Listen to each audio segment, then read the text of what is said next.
Comment se raconter avec ses propres mots et avec ceux des autres? À l'invitation de l'association d'éducation populaire Peuple et Culture Marseille, l'autrice Fatima Das, qui a écrit La Petite Dernière, a passé près de 2 mois en résidence à Marseille l'hiver dernier pour travailler à son prochain roman et accompagner différents publics dans l'écriture de soi. Entre novembre 2022 et janvier 2023, Fatima Das a encadré des ateliers pour explorer de nouvelles formes de langage qui interrogent nos représentations du monde, avec 2 groupes de jeunes adultes à Coco-Velten, des adolescentes du club d'écriture du lycée Saint-Exupéry et des élèves du lycée Victor Hugo. Le fruit de ces rencontres a été partagé en public à Coco-Velten le 9 février 2023 au cours de lectures partagées que vous pouvez entendre ici. Et je laisse la parole à Fatima. Merci Leïla. Et bonsoir tout le monde. Merci d'être venus si nombreuses ce soir. Je suis très heureuse de partager cette soirée avec vous. Ça fait donc 1 mois et demi que je suis à Marseille et que je vis ma meilleure vie.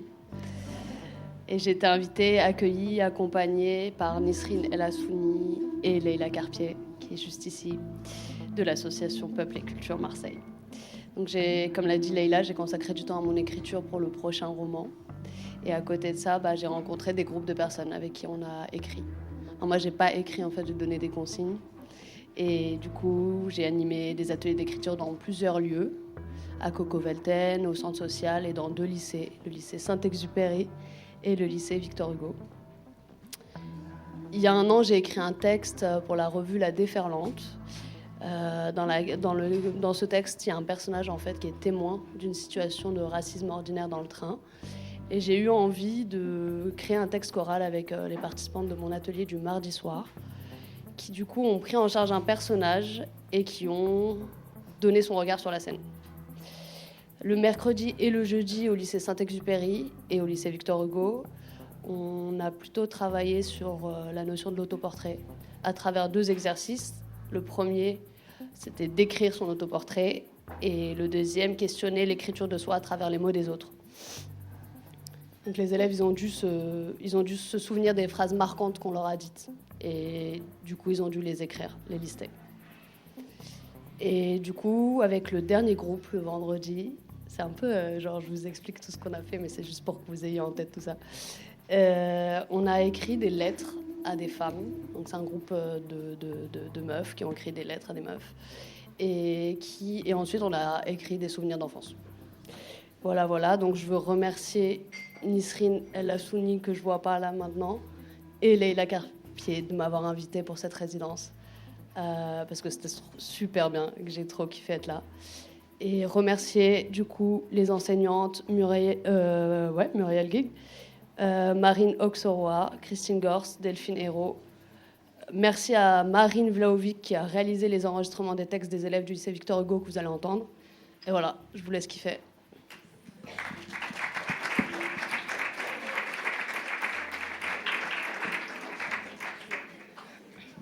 Au fond, je crois que les choses qui m'ont fait le plus de mal, c'est moi envers moi.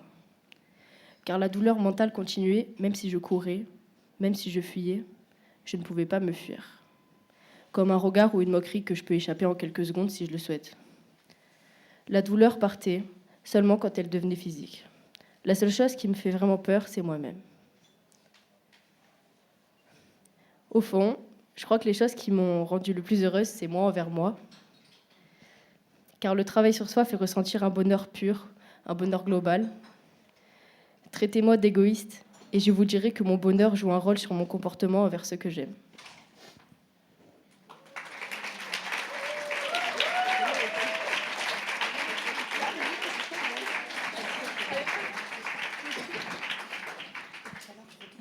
Je ne suis pas aussi forte que tu le crois.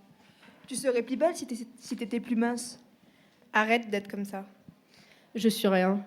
Heureusement, j'ai pas de bouton comme toi. Tu parles trop. Je suis le problème. Non, mais il va pas le faire lui, c'est un garçon. Tu pourrais être normale, hein. Je ne suis pas mauvaise. Bah, t'avais qu'à être là. Tu peux pas l'aimer. Je suis égoïste. Ta famille ne t'aime pas. Ton amie est si mince, tu devrais arrêter de manger et être comme elle. Je ne suis pas jolie. T'as pas de quoi te plaindre, toi. C'est à cause de ta mère, c'est une sorcière, elle veut mon mal. Je suis horrible. J'aurais dû t'abandonner moi aussi. Tu n'entreras pas, ce sont les règles. Je suis anormale. Tu me dégoûtes. Elle ment, je l'ai pas touchée. Je suis contre nature. Ton petit frère est plus petit que toi, mais il doit être plus gros que toi. C'est ainsi que je suis passé en sous-poids. Tes boutons me dégoûtent, tu ne seras jamais aimé. Je suis trop sensible. Maman a dit, j'en ai marre, j'ai envie de me suicider.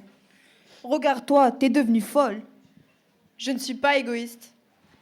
Va pleurer, tu sais faire que ça de toute façon. Cet enfant est vraiment celle que j'aime le moins. Tu ne peux pas aller si mal que ça. Je suis vide. De toute façon, tu fais jamais rien. Je ne suis pas la cause de tous vos problèmes. Mon papa qui me crie dessus parce que j'ai pas voulu que sa nouvelle copine que je ne connaissais pas reste avec nous. Tu pourrais faire des efforts, c'est pas si compliqué. Je suis pas si horrible que ça. Je vais partir d'ici et je vais plus revenir. Ça ne sert à rien, tu n'y arriveras pas. Je suis l'épaule sur laquelle tu peux te poser. Arrête d'être aussi sensible, tu fais pitcher. Arrête de pleurer à tout va, c'est minable. Je ne suis pas la chaise sur laquelle tu peux te défouler. Tu vas pas me faire la tête pour ça. Arrête de faire semblant. Je suis quelque chose. Tu t'énerves trop, hein, il a rien fait de mal. Si t'as pas ton bac, je quitte la maison. Je suis tranquille. C'est pour ça que t'avais pas d'amis. Arrête de faire la fille sans amis pour attirer l'attention des autres. Je ne sais plus. T'es pas un vrai garçon. Haha, t'es gay ou t'es une fille? Je suis poète. Il faut que tu ailles mieux.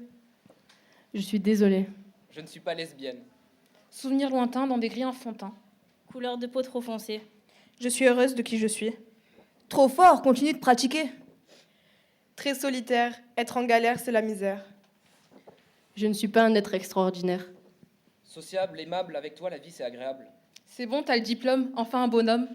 Je ne suis qu'un être humain tout comme vous. Je suis moi. Je suis là. Je ne suis pas seule. Je ne suis plus comme ça.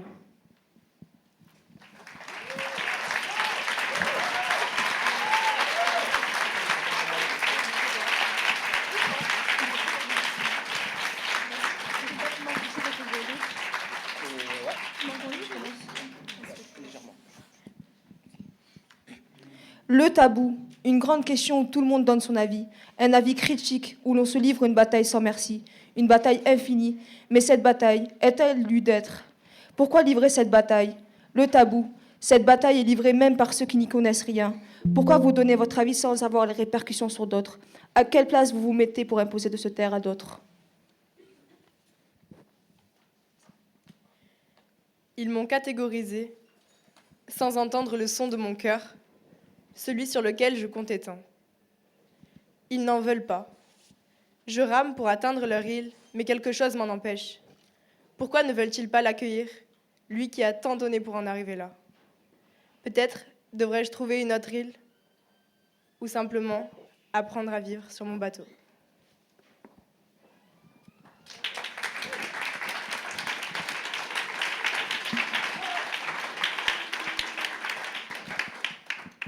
Je veux devenir la femme que ma mère rêve.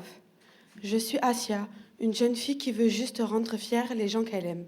D'origine marocaine, de conviction musulmane, faire tout pour rendre fier le Tout-Puissant.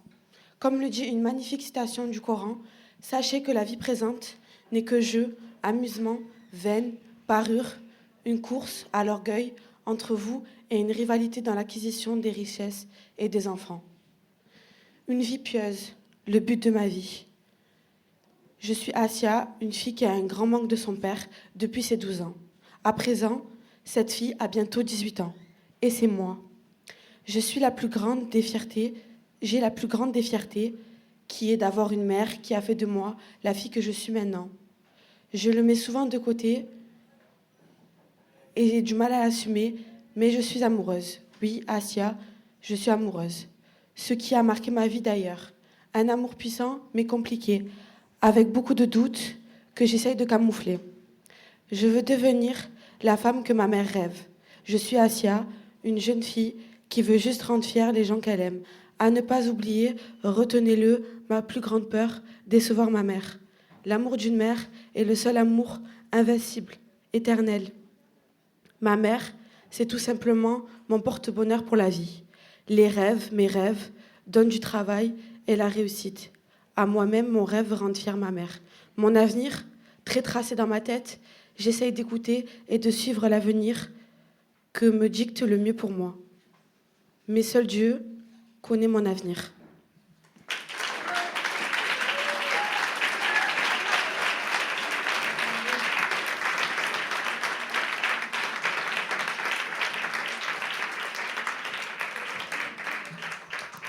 Mon corps est multiple, défracté.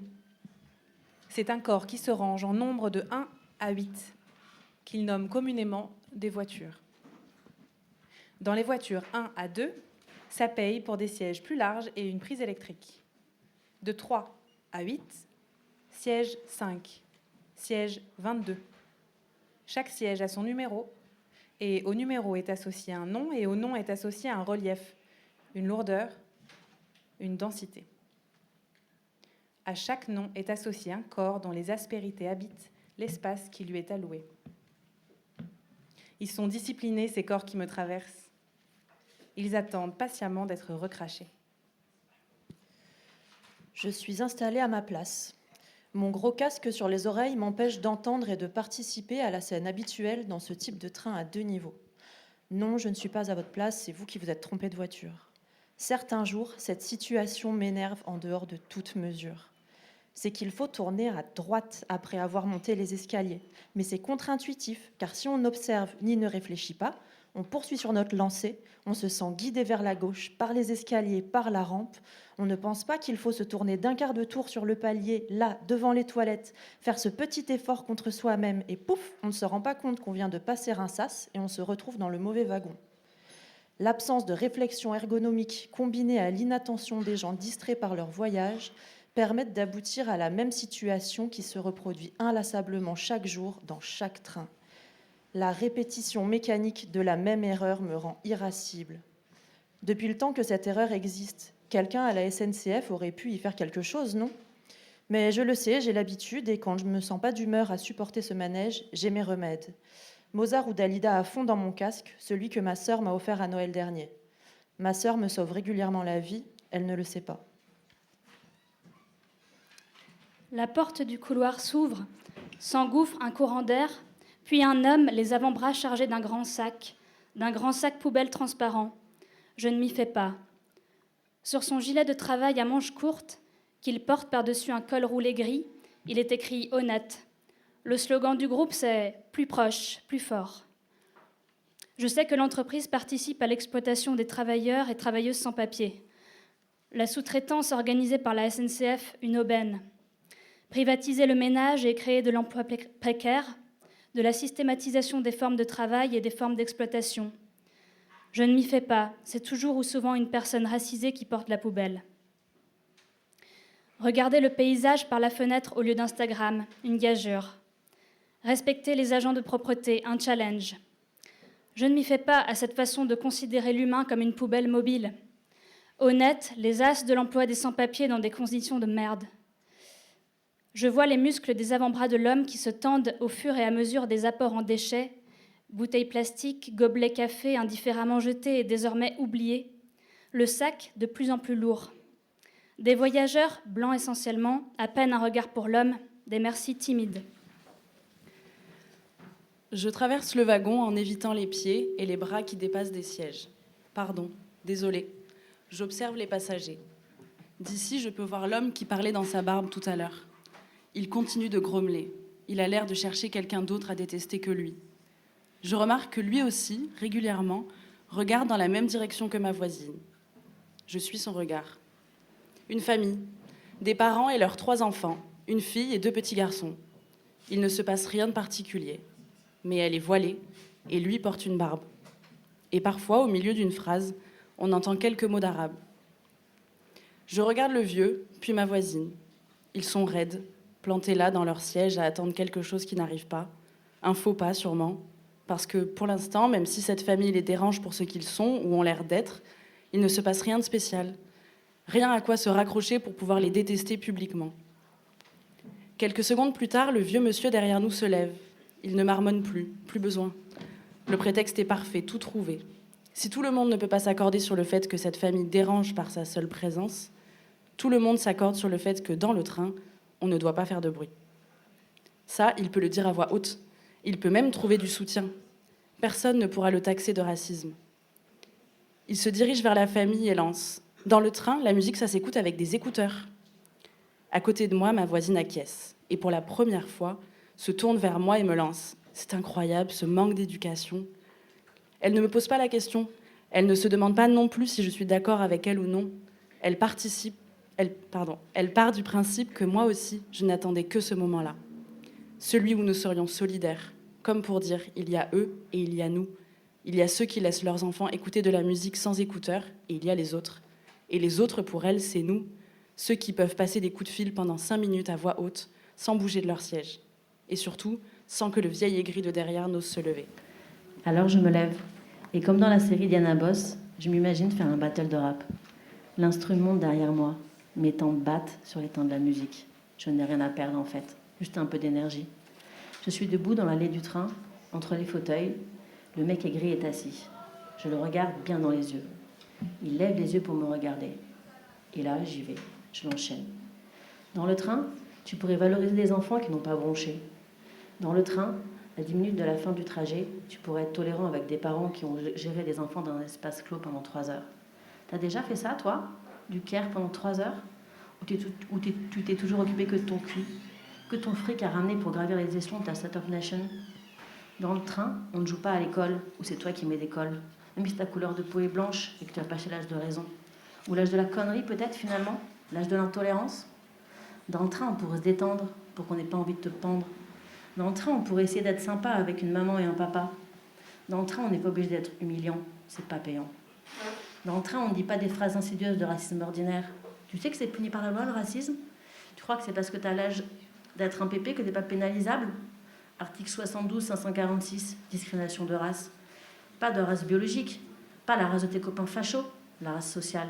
Oui, la race sociale, celle que tu as construite socialement par tes petites phrases de pouilleux et tes actes insidieux. Tu connais? Dans le train, dans ton Wigo low cost, de ta Startup Nation qui dévalorise le travail de 100 ans de cheminots, tu peux pas faire ce que tu veux. Le temps des colonies, c'est fini, gars. T'as pas suivi? Il te faut un update dans ta tronche de start-upper? C'est toi le colon. Pas celui de ton de l'Algérie française. Je parle du colon anatomique.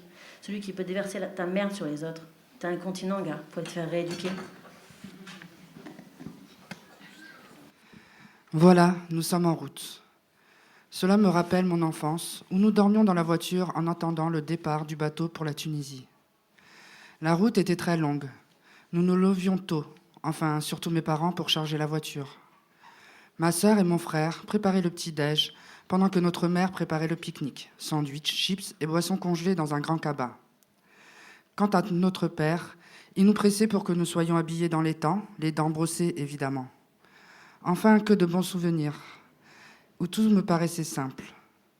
Enfin, grandir, pour se rendre compte que cela le devient de moins en moins. Injonction, pression sociale, prise de conscience et réflexion sur l'avenir sont tout autre chose que cette insouciance et ces effets de spontanéité que je revois dans les yeux de mes enfants. Puis vient le temps où le regard des autres, ou le regard que je porte sur les autres, prennent de l'ampleur. Puis vient le temps où nos personnalités, nos spécificités cherchent une place, un espace, et se façonnent à travers les rencontres et les expériences. Puis vient le temps où se reconnecter à son enfant intérieur demande des efforts.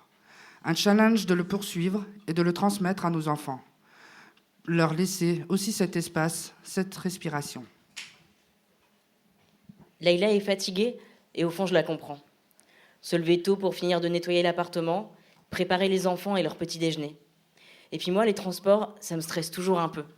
Arriver à l'heure, être bien habillé, trouver le quai, tout le monde a été aux toilettes. Avec des enfants de bas âge, c'est toute une histoire. Aussitôt arrivée dans le train, elle me demande si je peux garder les enfants pendant qu'elle ferme un peu les yeux. Les enfants mettent un peu de temps à s'installer. Alia joue à un jeu sur le téléphone portable, Omar avec la petite voiture qu'il trimballe partout, et Mohamed, il est calme, Mohamed. De temps en temps, Alia me demande de taper le code de mon téléphone. Les enfants sont un peu excités à l'idée de rentrer à la maison. Je regarde de temps en temps le paysage tout en réfléchissant au travail qui m'attend à Paris. Les clients à rappeler, les commandes à honorer, la valse des chantiers. Alia écoute une musique sur les téléphones. Depuis des semaines, elle écoute la même chanson. Une musique sûrement à la mode, une musique entraînante, et elle aime ça. Elle danse dans sa chambre, dans la cuisine, pendant que sa mère s'affaire, dans le salon, pendant que je regarde le journal télévisé. Et le pire, c'est que les deux autres s'y mettent. En randonnion, ils regardent leur sœur et ils recopient les gestes, tant bien que mal. La musique me berce un peu. J'ai l'impression de dormir les yeux ouverts. Mon regard erre dans le vague. Un homme s'approche de nous et il s'adresse à Alia. Au début, je ne comprends pas trop de quoi il s'agit. Puis je vois que ça a un rapport avec le téléphone. Ah, la musique. Ok, confisqué. Pas de conflit, pas de débat, ça n'existe pas. Suffit de regarder ailleurs. Oui, c'est vrai. La musique dérange les autres voyageurs. Voilà, retour à la normale. De toute façon, on est presque arrivé. Le sourire d'Alia s'éteint doucement. Est-ce qu'elle a compris mon geste ? Que ça n'a rien à voir avec elle ? Son sempiternel sourire me revient comme un boomerang. Elle comprend que ce n'est qu'une petite pièce de théâtre, un théâtre de marionnettes. Les petits s'impatientent et Leïla ouvre un œil. Il y a 1000 manières de se cacher.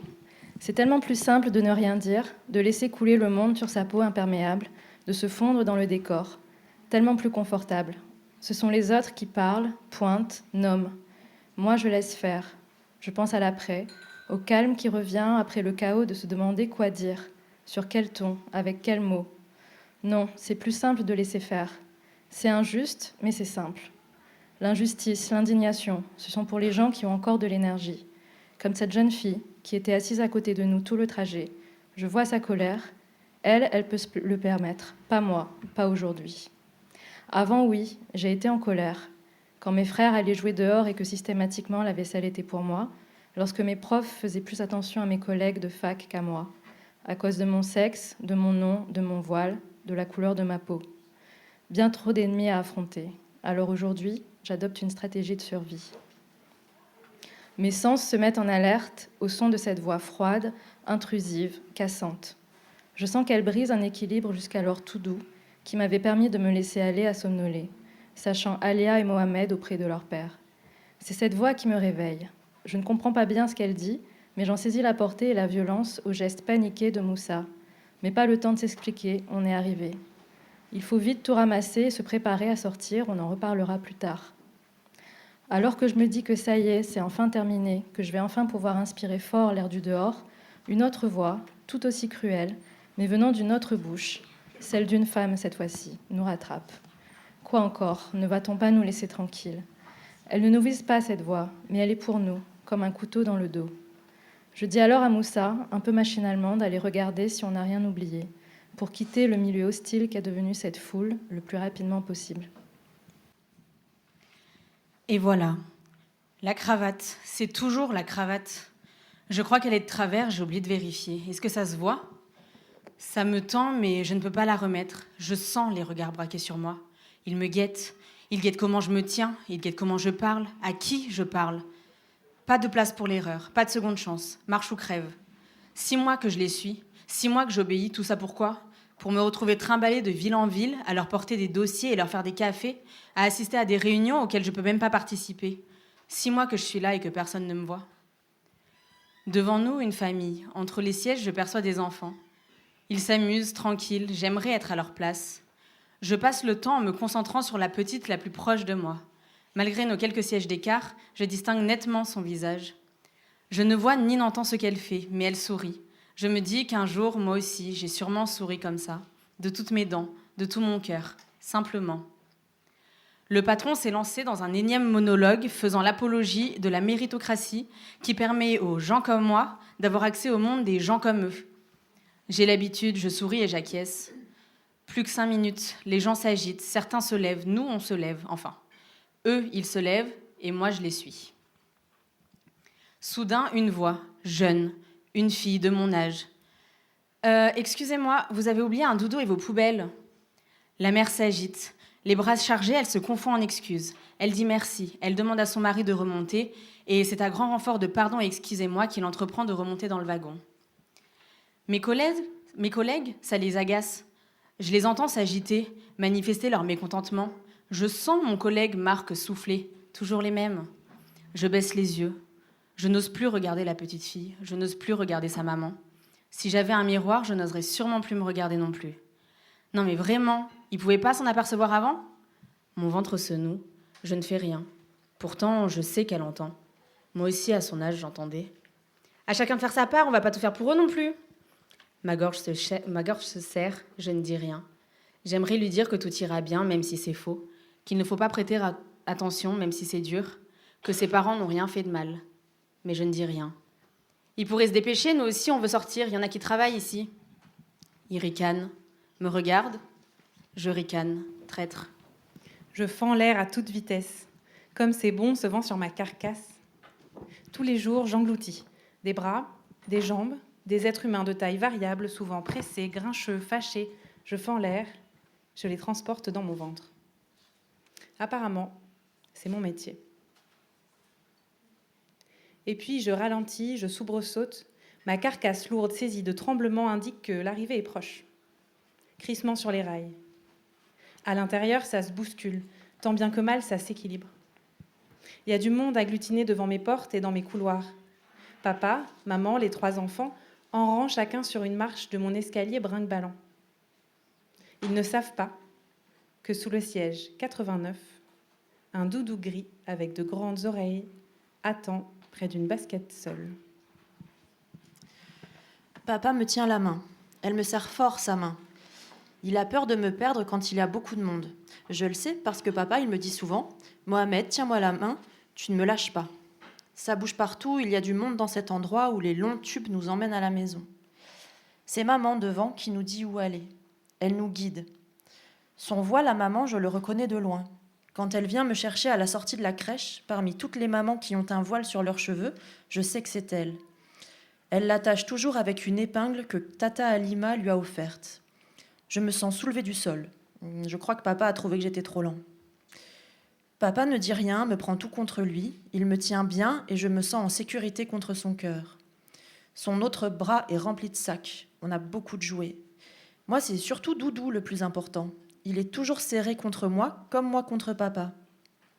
C'est le lapin gris avec des grandes oreilles que Mima, la maman de maman, m'a offert quand j'étais tout petit comme une graine.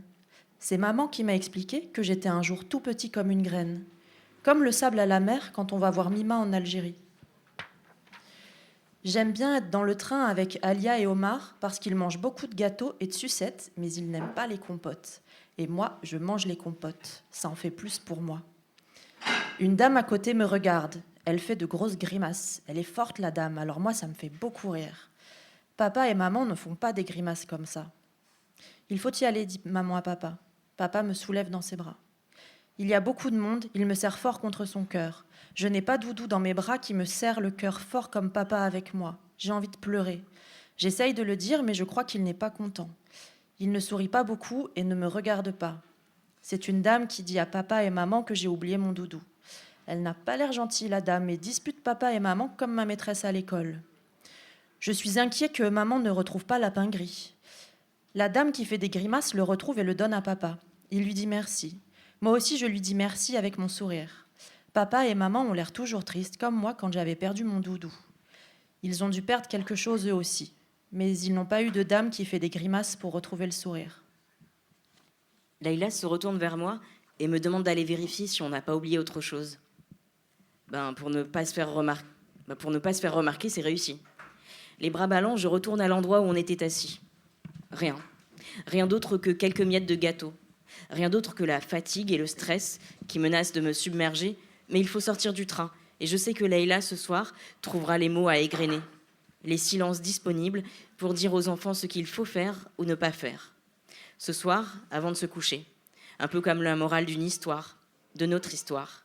Mais pour l'instant, rien d'autre que sortir du train et arrêter de se faire remarquer. Être le bon exemple, oui, le bon exemple pour qu'ils s'en sortent dans ce monde. Ce monde où l'on reprend à plusieurs reprises une personne qui n'a pas mis son masque. Ce monde où l'autorité rivalise plus avec la compassion ou la compréhension. Ce monde où les inégalités explosent de plus en plus. Ce monde où je souhaite ne plus être perçue comme dangereuse. Je sens mon esprit s'emballer alors que le train s'arrête. Faut que je me rassemble, que je rassemble la famille malgré ces altercations. Limite, à l'envie de lui dire merci pour avoir sauvé le Doudou avec un sourire hypocrite. Juste par provocation, dire quelque chose, mais non. J'ai envie de crier au complot, à la méchanceté gratuite. Ces gens me pensent assez stupide pour ne pas comprendre la situation. Non, ce sont eux qui sont stupides, de toujours agir de la sorte. Et nous, dans tout ça, avons-nous l'énergie de discuter dans un débat sans fin, où leur stupidité égaux les empêche de comprendre la gravité de leurs actes, paroles? Non, c'est moi qu'on va trouver agressive, même si je parle calmement. Ce que je représente est une agression pour leur petit monde ennuyeux. La preuve, ils en ont besoin de nous parler ainsi, pour se sentir exister dans le train. Se faire voir comme des bons citoyens. Ha ha ha.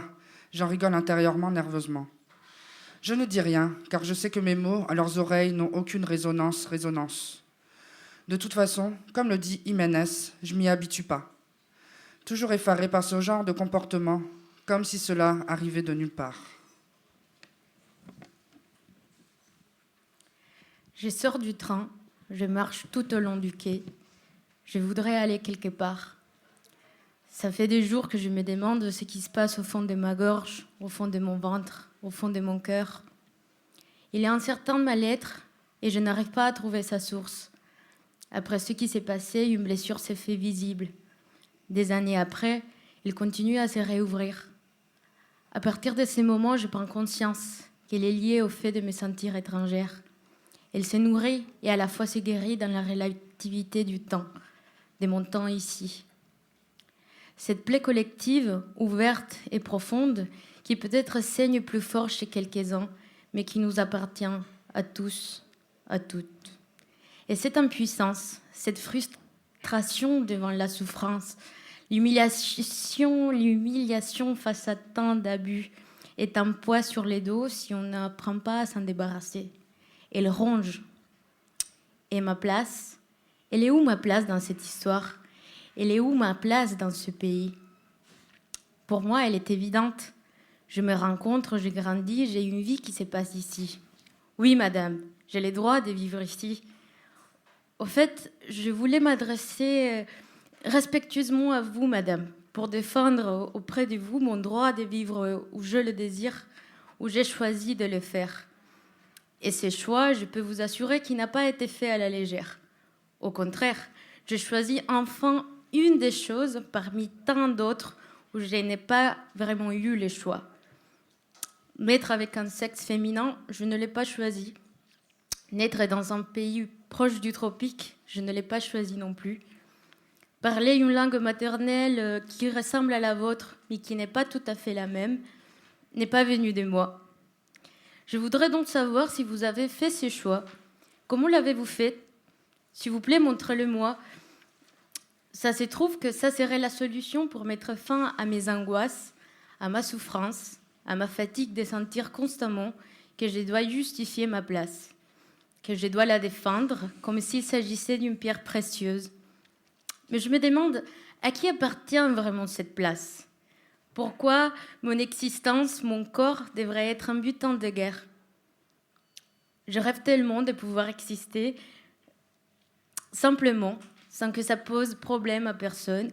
Et je rêve exactement la même chose pour vous, madame, pour tous les êtres. Je suis curieuse de ce qu'on deviendrait comme espèce. Vous savez quoi, madame? Vous me semblez connue. Et moi, je vous ressemble aussi, inexorablement. Vous me rappelez cette ancienne version de moi qui ne se croyait pas apte à vivre sur cette planète. C'est ça la plus grande humiliation que n'importe qui pourrait rencontrer. Maintenant, avec les pieds bien ancrés sur la terre et ma tête alignée avec le ciel, je décide de me battre pour mon droit de vivre à ma guise sur cette terre et permettre ainsi aux autres humains de le faire. Écoutez-moi, madame, je ne suis plus étrangère à moi-même. J'ose m'accueillir, me découvrir en permanence. Je m'octroie une place, la juste place, la mienne. Pourquoi devenir un obstacle quand on peut aussi bien faire des ponts? Enfin, c'est un petit geste de rien du tout, madame, de rien du tout. Et que pour moi, je vous avoue, vaut tout.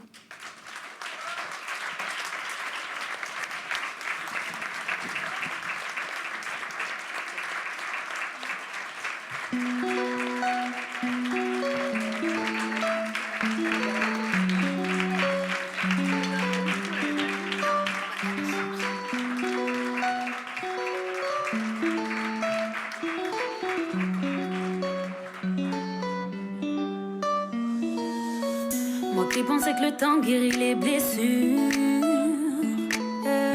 La perte de mes proches m'a eu à l'usure.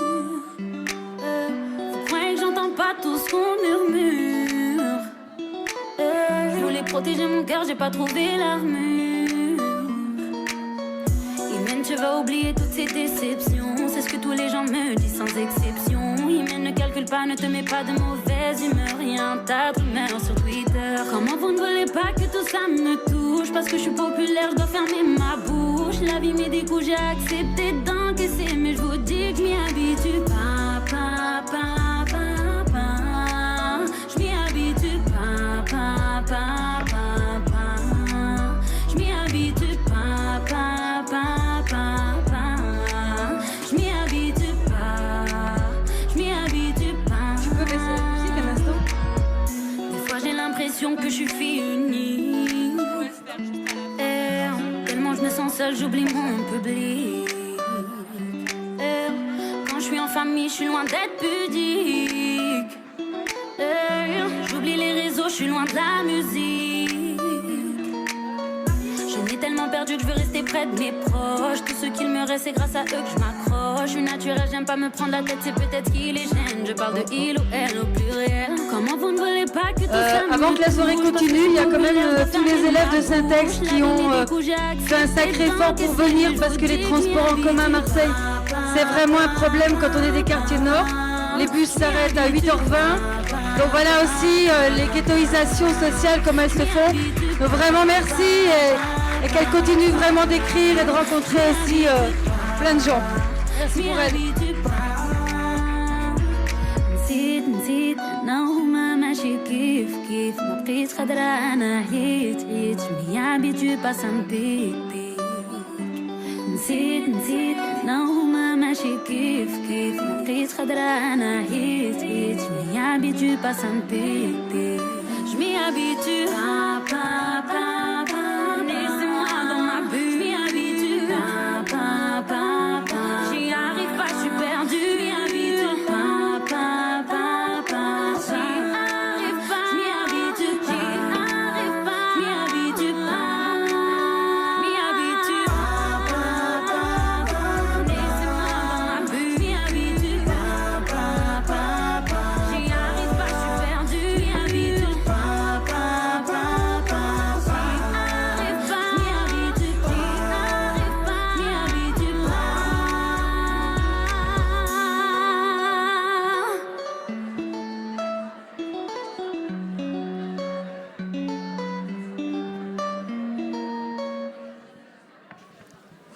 Aujourd'hui, c'est mon monstre qui vous parle, moi. C'est dans ce regard humide et ces paupières gonflées que j'ouvre la fenêtre d'un souvenir. Quelle part pour la réalité? Quelle part pour la perception? Qu'est-ce qu'on décide de garder? Qu'est-ce qu'on décide d'oublier dans un souvenir? Mon monstre décide de s'arrêter au milieu d'une cour de récréation. Il inspecte les âmes tellement naïves de l'enfance. Quelle fragilité! Ces tas de pattes courant de tous les côtés en criant, en souriant. Les hurlements auraient été bien plus préférables à mon oreille. Mon monstre observe scrupuleusement ces bêtes agitées. Son regard s'arrête brusquement sur une petite fille. Dès le premier coup d'œil, il comprend le sens de son identité de monstre. Elle est là, les yeux vides, hébétée. Elle ne sait pas où se mettre. Elle suit. Écoute ce qu'il aurait fallu dire. Regarde sauter ses amis. Ah, quelle fausseté de les nommer ainsi. Elle est une chose, un objet posé là, et faisant ce qu'il faut faire. Elle obéit à tout et à tout le monde, les petits et les grands, sans jamais parler ou même refuser. Malheureuse qu'elle est. C'est en ça qu'elle a créé mon monstre. Cette petite fille n'a même pas été capable d'arriver seule au monde. Oui, à la naissance, elles étaient deux. Cette petite fille n'est que le reflet de son autre. Elle obéit à toutes les injonctions, même les plus affreuses. Elle en est responsable après tout, car elle décide de ne pas s'écouter et obéir aux autres. Alors la récré se poursuit et mon monstre observe toujours cette petite fille invisible. Que dire d'un souvenir qui n'est marqué que pour le désir des autres? Il n'y a pas de souvenir. Il y a du vol, il y a de l'absence, il y a du vide, il y a de l'invisible chez cette petite fille dans cette cour de récréation. À présent, je vous invite à regarder le monstre que je suis.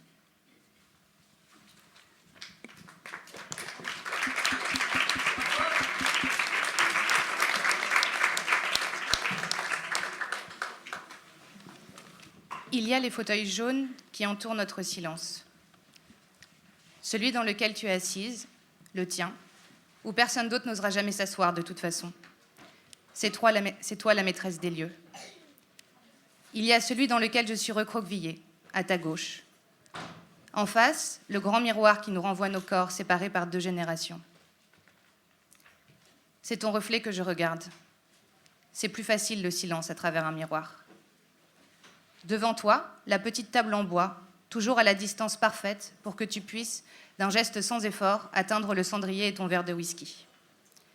La cendre de ta cigarette est si longue qu'elle commence à former un arc de cercle. Elle ne tombera pas avant que tu l'aies décidé, puisque tu règnes sur tout l'espace. Sauf peut-être là. Je ne suis pas certaine que tu le maîtrises, ce silence. J'attends que tu dises quelque chose, que tu tournes vers moi ton visage et que tes yeux clairs enfin me caressent. J'attends à travers le miroir. Je pourrais me lever, m'avancer jusqu'à toi et t'imposer mon regard en demande. Mais on m'a appris à ne pas déranger l'ordre établi. Alors je respecte cette tétanie qui semble nous saisir. Je fixe la fumée que viennent percer les rayons de soleil de la fin d'après-midi. J'ai froid. J'attends. Soudain, ta main se tend vers le cendrier. La cendre se fracasse à l'intérieur. Tes doigts écrasent ce qu'il reste du mégot. Le verre se porte à tes lèvres qui s'entr'ouvrent en même temps que tu te relèves. Il claque sur la table à son retour. Son bruit annonce ta seule phrase comme une sentence. Dans la vie, faut pas se laisser abattre, faut se battre. Tu sors du cadre du miroir. Il y a le dîner à préparer.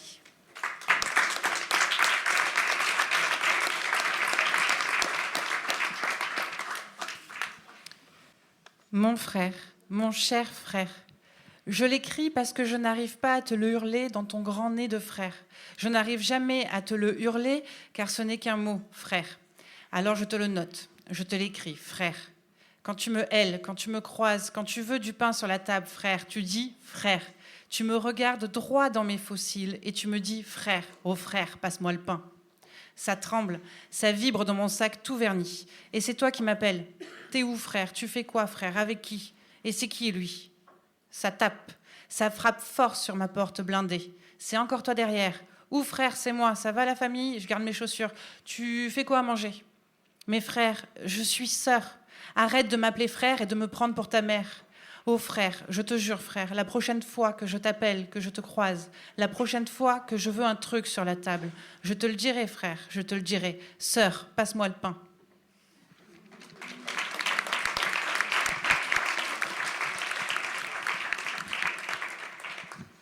Marianne, bonjour. Il me fallait t'écrire cette lettre. Je profite de la nouvelle année pour le faire. Ce sont peut-être des excuses ou quelque chose du genre. Je t'ai dénoncé. Ce n'est pas très saurore de dénoncer une autre femme. Hier, j'ai appris que tu avais le cancer et j'ai pensé que c'était de ma faute parce que je t'ai dénoncé au seul endroit où tu te sens compétente et que ça te tue. Je te tue. C'était Noël, tu t'es agité dans tous les sens. Les huîtres, le foie gras, le magret, la jolie nappe, la vaisselle ancienne, ta tenue, ton maquillage, tes bas qui filent alors que les invités arrivent dans 5 minutes. Ton mari, où est ceci? Tes fils, où est cela? Ton petit-fils, mamie, mamie, mamie, mamie. La maison résonne du cliquetis de tes talons. Tu es organisé, concentré, rapide, métronomique. Tu orchestres les préparatifs sans partition. La chanson, tu la connais par cœur. Je te propose de t'aider, tu ne veux pas. Bien sûr que tu ne veux pas. C'est un seul chef d'orchestre, pas 2. Ce sont tes plates-bandes. Je dois me mêler de mes oignons tandis que tu pleures en épluchant les tiens. Mamie, mamie, mamie. Dans tes pattes, il y a l'enfant qui veut voir, veut goûter, veut étaler, tartiner, saupoudrer. Alors tu le piques, l'enfant. Tu les chasses avec tes mots durs. Tu lui dis « Sors de là, dégage, tu vois pas que tu gênes ?» Ce que tu as empoté, mon pauvre, on ne fera jamais rien de toi. Arrête, tu vas tout écraser et regarde-moi ces mains. Tu es dégoûtant, allez, oust. La litanie des brimades, oh, pas si grave, prise isolement, devient bourdon dans l'espace qui se charge d'une violence sourde. L'enfant finit par se taire, se faire silence, mais il reste près de toi parce qu'au salon, les adultes parlent et l'ignorent. Ici, au moins, quelqu'un le remarque. Mieux vaut être nuisible qu'invisible. Il est là, ses 2 petites mains posées sur le plan de travail. Il attend le moment où il pourrait voler une chips dans le grand saladier en pyrex. Les chips, c'est pour les enfants, tu as dit. D'un coup, il ne comprend pas pourquoi il n'a pas le droit d'en prendre. Mais tu dis, pas maintenant, pas maintenant. Je rentre dans la pièce. Tu places le magret dans la poêle. Le magret crie. La main de l'enfant s'avance. Tu la vois. Tu ne me vois pas. Tu saisis la poêle brûlante. Tu l'écrases sur la main de l'enfant, mon enfant. Je t'ai dénoncé et maintenant tu ne vois plus ton petit-fils et tu as le cancer.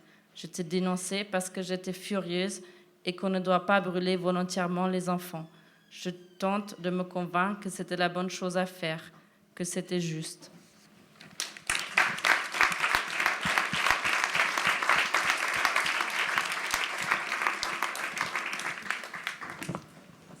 Mon père changeait souvent de voiture. Soit pour suivre les ondulations de son compte en banque, il a connu une vie faite de manque et de flamboyance, une vie qu'il a brûlée par les 2 bouts, soit pour répondre à des ratés mécaniques. Mon père changeait souvent de voiture, mais je me souviens qu'elle sentait toujours la cigarette et son odeur à lui. Une odeur qui est fichée dans mon cerveau comme une balle.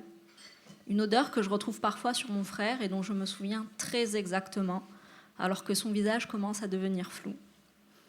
Parfois, je me souviens de lui tel qu'il était, jeune et beau, avec une peau que la vie sur les chantiers gardait toujours bronzée. Parfois, je me souviens de lui tel qu'il aurait pu être, un peu voûté, ayant du mal avec Internet, la peau rendue fragile et pâle par la vieillesse. Mon père changeait souvent de voiture, mais on faisait tous les jours les mêmes trajets. On vivait en pleine campagne, dans un village du Var où même le pain allait s'acheter en roulant. Je revois mon visage d'enfant collé contre la vitre arrière. Je regardais défiler les vignes, les pins, les châtaigniers. Mon frère, lui, faisait rouler ses majorettes, ses petites voitures dans la grande voiture, entre nos 2 sièges. Je me souviens de la grande Kulthum qui tenait pourtant dans le petit poste radio et de ses chansons que je trouvais interminables. Souvent, les trajets duraient moins longtemps que ces chansons. Alors, mon père, après s'être garé, attendait que l'immortelle mère finisse l'élan de sa phrase avant de couper le moteur.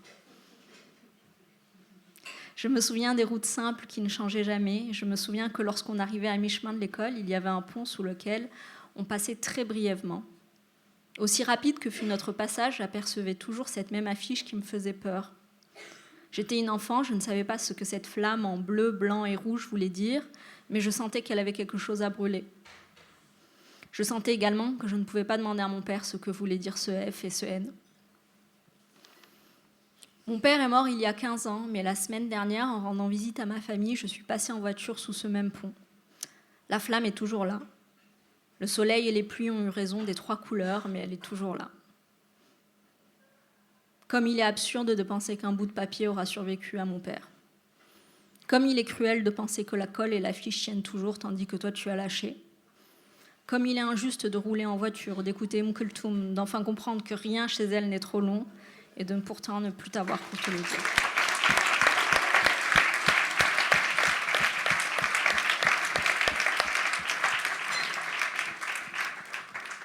C'était le 11 février 1993. J'avais 9 ans et toi, Madeleine, tu es née à la maison où on vivait, dans un village en forêt noire.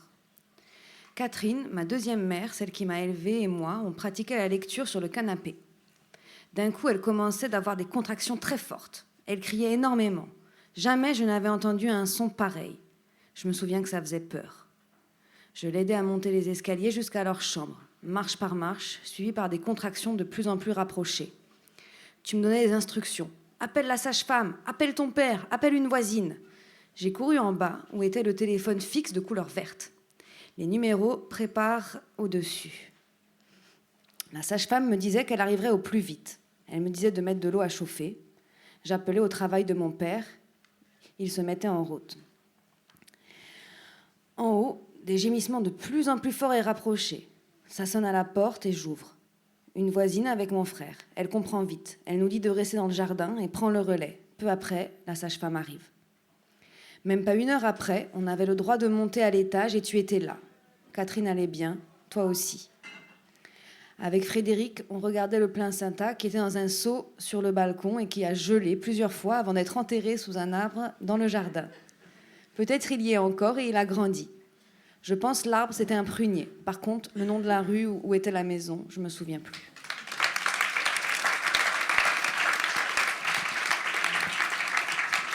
Je ne sais pas à quel moment m'est venue l'idée.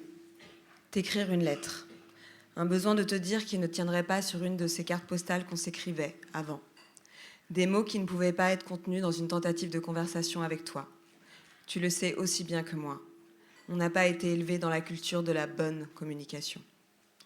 J'aurais eu peur que l'on s'interrompe, que le ton de nos voix monte. J'aurais eu peur de sentir ce regard dur et triste que je te connais depuis nos disputes d'enfance. Le regard de la douleur, de l'incomprise. Et aussi, cette méchanceté qu'il y a en toi, et qui m'habite aussi parfois. Celle qui nous pousse à la violence, parce qu'on a hérité de la violence. La dernière fois que l'on s'est vus, ça ne s'est pas mal passé. C'était sympa même. Toi et Dé, vous aviez préparé ce repas grandiose. Tu as dit que vous aviez cuisiné pendant 2 jours. C'était une belle table avec des enfants et des rires. Quelqu'un avait apporté des verres à vin en cristal. Au moment du dessert, tu as montré une vidéo sur ton téléphone, une émission de télé dans laquelle tu étais passé il y a quelques années. Évidemment, on n'entendait rien de ce que tu disais à l'animateur, car tout le monde hurlait des commentaires en riant. Tu as dit fièrement que tu avais refusé qu'on te maquille. Tu l'avais fait toi-même. À la fin du repas, on est parti se balader. Ou plutôt, on est allé balader ensemble Ginger, votre cocker. On a pris la voiture, on s'est garé à l'entrée de la forêt et on s'est enfoncé entre les arbres. Il faisait sombre, mais un filet de lune filtrait. Il faisait sombre, mais tu as voulu nous montrer cette sculpture massive, faite par de grands artistes et installée là, dans la forêt. Le Cyclope. On se tenait là, à quelques centaines de mètres du monstre, sur un chemin étroit de feuilles mortes, de l'autre côté d'un grillage. Tu éclairais l'œil d'acier du Cyclope avec ta torche et tout le monde trouvait ça drôle. Moi, j'ai trouvé ça aussi beau. J'ai toujours aimé ta folie, ta manière décalée d'être avec le monde, qui te rend sensible comme une pétale de fleur et d'autres fois emportée de fous rires aigus. Une fois rentrée chez vous, tu m'as longuement parlé de ton mariage. Je me suis glissée dans cette conversation avec douceur, bercée par la nostalgie de tes récits d'adolescente. Tu t'emportais contre tout le monde, en particulier contre ta témoin, une cousine. Tour à tour, je m'étonnais, riais et me révoltais de ce que tu me racontais. En fin de soirée, quelques minutes après mon départ, j'ai remonté les étages à la hâte. J'avais oublié mon bonnet chez toi. J'ai pris le bonnet et je suis ressortie. Au moment où j'allais redescendre, tu m'as arrêtée dans l'encadrure de la porte. Tu avais un regard triste, mais pas dur. J'ai demandé ce qu'il se passait. Alors, quelque chose de secret s'est cassé quelque part. Tes paroles ont coulé et une nouvelle étape dans l'histoire de la violence s'est déversée, sur le carrelage blanc, devant ta porte.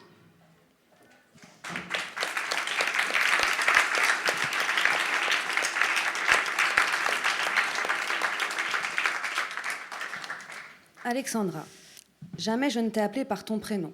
Je l'entendais de la bouche des autres, mais il ne dépassait pas mes lèvres. Dans la bouche des enfants, la maternité anonymise les femmes. Tu as 2 langues, mais tu ne m'en as laissé qu'une, la langue du père, la langue d'ici. Tes baisers sont rares, ils l'ont toujours été. T'as pas le temps pour ça, encore moins aujourd'hui. J'ai le sentiment que tu attendais que l'on grandisse pour retrouver ta liberté. Ce sentiment, enfant, m'a blessée.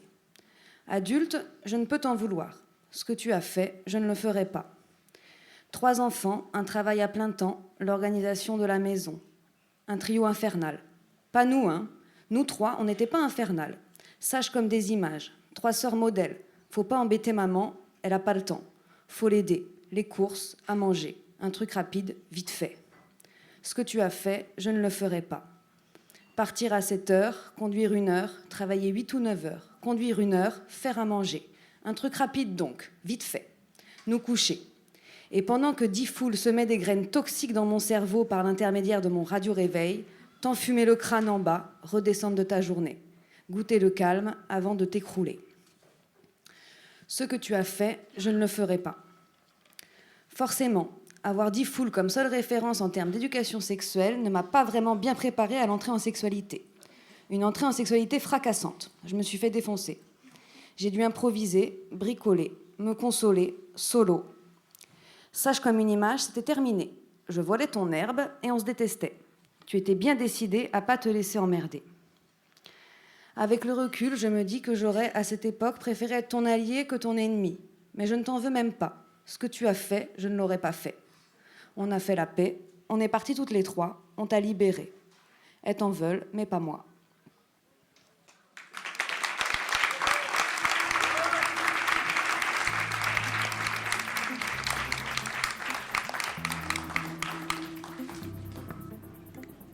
C'est bon, c'est terminé. J'espère que vous avez kiffé. Merci encore à toutes les personnes qui ont écrit et toutes les personnes qui sont là ce soir pour les écouter. C'était un trop beau moment. Et merci à toi surtout. Et puis le bar est ouvert et la soirée continue. Voilà. Merci, bonne soirée.